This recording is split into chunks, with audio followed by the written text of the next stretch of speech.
एक बार महाभारत का विश्राम हुआ।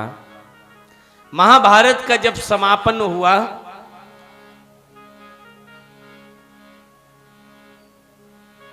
तो अर्जुन को अभिमान आ गया। बड़े ध्यान से सुनना, अर्जुन को अभिमान आ गया कि भगवान कन्हैया केवल मेरे हैं।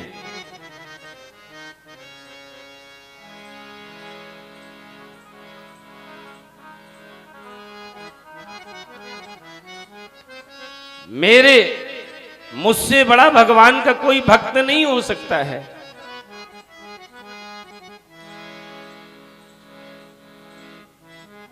भगवान श्री कृष्ण से अर्जुन ने कहा, महाराज हमको लगता है सबसे बड़े भक्त हम हैं आपके।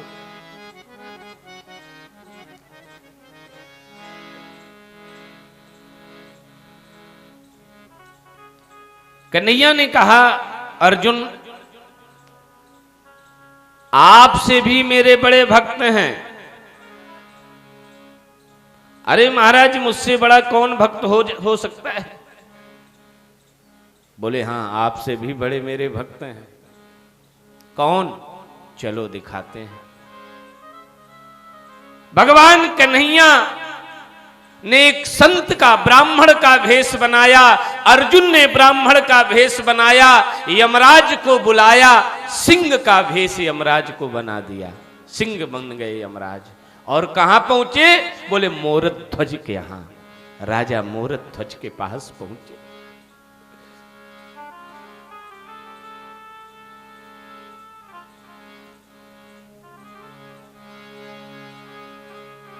मोरध्वज ने देखा ब्राह्मण देवता आए हैं। विप्र प्रसादात अजितो जितो हम, ब्राह्मण के ही चरणों के प्रताप से हम सर्वत्र विजय प्राप्त करते हैं। मेरे यहां ब्राह्मण देवता आए हैं, ब्राह्मणों के चरण धोए। एक बात ध्यान रखना, आपके यहां जब भी ब्राह्मण देवता हमें, उनके चरण जरूर धोना। न विप्रपादोदक कर्दमानी, न वेद शास्त्र ध्वनि गर्जितानी, स्वाहा स्वधा कार्य विवर्जितानी, स्मशान तुल्यानि गृहानि तानी। जिनके घर में ब्राह्मणों के पैर नहीं धुले जाते हैं, जिनके घर में वेद शास्त्रों की गर्जना नहीं होती, जिनके यहाँ हवन नहीं कराया जाता, जिनके यहाँ पितरों और ब्राह्मणों को भोजन नहीं कराया जाता, वो घर घर नहीं है। वो घर शमशान घाट के समान घर बताए गए हैं। हाँ, इसलिए घर में ब्राह्मण भोजन, पितरों का श्राद्ध, ब्राह्मण के चरण धोना, विद्वानों की पूजा करना, संतों को भोजन कराना, ऐसा नियम बनाए रखना चाहिए। वो घर घर नहीं, वो घर मंदिर होता है जहां पर ये कार्य होते हैं। मोरध्वज ने दोनों ब्राह्मणों के चरण धोए। आहा, आज मैं धन्य हो गया। महाराज क्या भिक्षा करेंगे, क्या भोजन प्रसाद करेंगे, आप बताइए। ब्राह्मण के भेष में भगवान श्री कृष्ण ने कहा, मोरध्वज पहले आप संकल्प करो कि जो हम मांगेंगे वो दोगे आप, मेरे वचन का अक्षरशः पालन करोगे। मोरध्वज ने संकल्प दे दिया।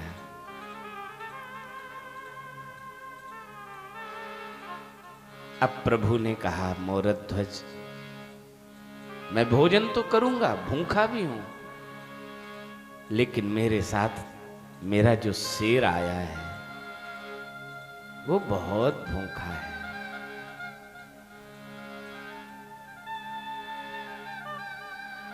कई दिनों से भूखा है और मेरा शेर नर भक्षी है, नर का ही मांस खाता है। इसलिए एक संकल्प करो कि अपने पुत्र का मांस, अपने पुत्र ताम्रध्वज का मांस मेरे सिंह को खिलाओगे। और शर्त यह है कि आरे से चीर करके पति पत्नी दोनों लोग,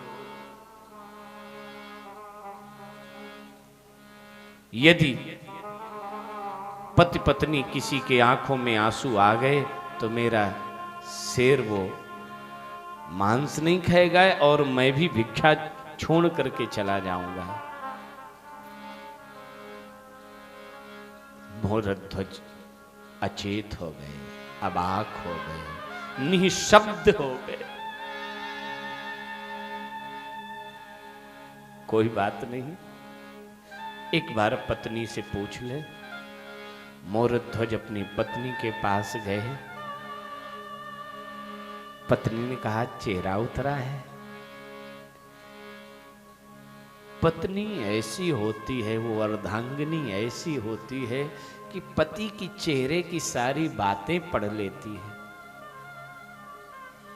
पिए सिए की ही जान निहारी और मणि मुदरी मन मुदित उतारी। पत्नी पति के मन की बात को जान लेती है। ये बताओ, आज कहीं तुम पराजित हो गए हो? किसी ब्राह्मण का अपमान कर दिया है आपने? क्या हुआ? परेशान हो?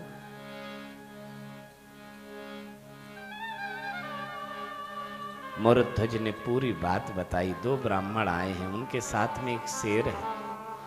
उन्होंने कहा अपने पुत्र को पति पत्नी काट करके 20 से आरे से चीर करके मेरे सिंह को मांस खिलाओगे तो मैं भिक्षा करूंगा। और मैंने संकल्प कर दिया था कि आपका हर वचन मैं पालन करूंगा। पत्नी अचेत हो गई। एक ही लाल है, बुढ़ापे का एक ही सहारा है। ये कैसा वचन आपने दे दिया? ताम्रध्वज दरवाजे की ओट से सुन रहा था। 5 साल का है ताम्रध्वज बालक। धर्म संकट में माता पिता को देख करके दौड़ करके आया, मां की गोद में बैठ गया। मां, कैसा धर्म संकट? ये तो मेरा सौभाग्य है कि पिता के धर्म की रक्षा के लिए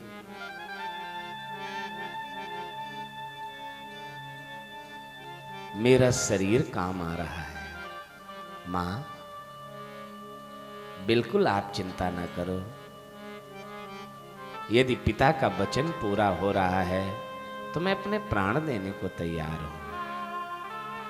बहुत समझाया मां को, पिता को। चौकी डाली, उस चौकी पर ताम्रध्वज बैठ गए। अपनी माता और पिता के कान में रुई लगा दी। देखो मां, हम हो सकता है आरे से काटते समय हम रोएं, हम चिल्लाएं, खून की फुब्बारे मेरे शरीर से निकले, लेकिन मेरी उस चीख को सुनकर के आप रोना नहीं मां, रोना नहीं।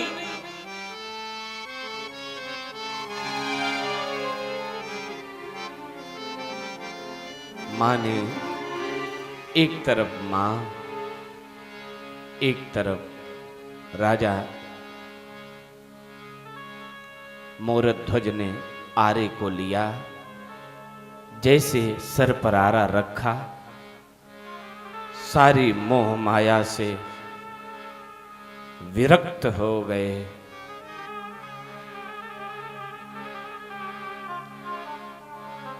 सिर्फ उनको धर्म दिखाई दे रहा था। जैसे अपने लाला को चीरा है, 20 से चीर करके दाहिना अंग शेर को खिला दिया।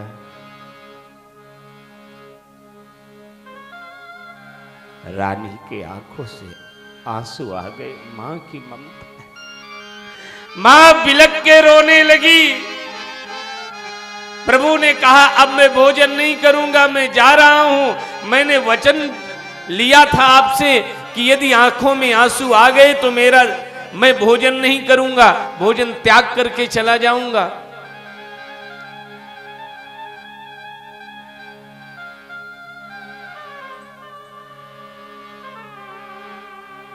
अब मां ने, रानी ने पांव पकड़ लिए ब्राह्मण के। महाराज, मेरा इकलौता पुत्र था, आपके कहने पर मैंने वो भी शेर को खिला दिया। मैं तो इसलिए रो रही थी कि दाहिना, मेरे पुत्र का दाहिना अंग इतना भाग्यवान है, उसे आपके सिंह ने स्वीकार किया। बाएं अंग से क्या भूल हो गई जो उसे आपके सिंह ने स्वीकार नहीं किया। मैं तो इसलिए रो रही थी।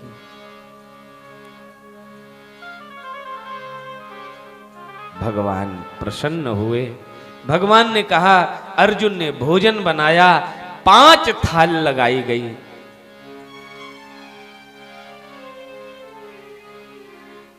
राजा मोरध्वज ने कहा, 5 थाल क्यों? आप 2 ब्राह्मण हैं, 2 थाल। बोले नहीं, आप भी मेरे साथ भोजन करेंगे।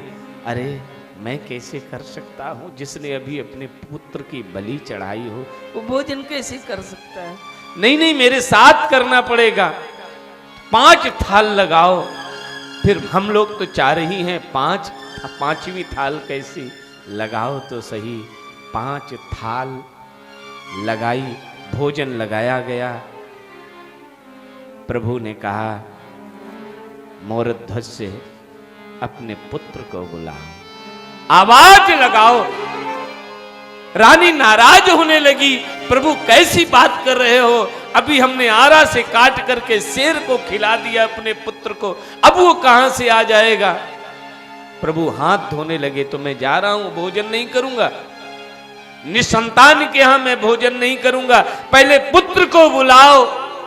राजा और रानी बिलक करके अपने पुत्र को, ताम्रध्वज को बुलाने लगी। ताम्रध्वज अंदर महल से दौड़ता हुआ आया और मां की लपेट गया।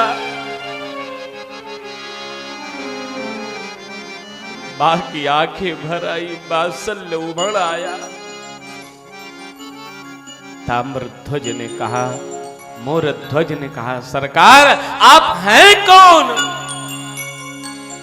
भगवान ने अपना चतुर्भुज स्वरूप दिखाया और कहा, मैं त्रिलोकी नाथ, मैं साक्षात विष्णु हूं, मैं कृष्ण हूं। दर्शन दिए प्रभु को और कहा, अर्जुन अब आपको समझ में आया। अर्जुन साष्टांग चरणों में लेट गए, प्रभु मुझे क्षमा कर दो। भगवान श्री कृष्ण ने मोरध्वज से कहा, मोरध्वज आज कुछ वरदान मांग लो, जो इच्छा हो। मोरध्वज ने कहा, सरकार एक ही वरदान दे दो। इस द्वापर में तो आपने परीक्षा ले ली, लेकिन आगे कलयुग में धोखे में परीक्षा ना ले लेना, नहीं तो आपका धर्म, आपके इस धर्म का पालन कोई कर नहीं पाएगा। आपके नाम को फिर कोई नहीं गाएगा, आपकी भक्ति को लोग छोड़ देंगे। इसलिए मेरा एक ही कामना है, एक ही मुझे वरदान दीजिए कि कलिकाल में ऐसी परीक्षा किसी को न लेना प्रभु। भगवान वहां से अंतर ध्यान हो गए। कहने के भाव ये है प्यारे, धर्म के लिए राजा ने अपने पुत्र तक की आहुति दे दी। तो धर्मो रक्षति रक्षिता, हमें धर्म की रक्षा करना चाहिए, तब धर्म हमारी रक्षा करेगा। बोलिए वृंदावन बिहारी लाल की जय हो।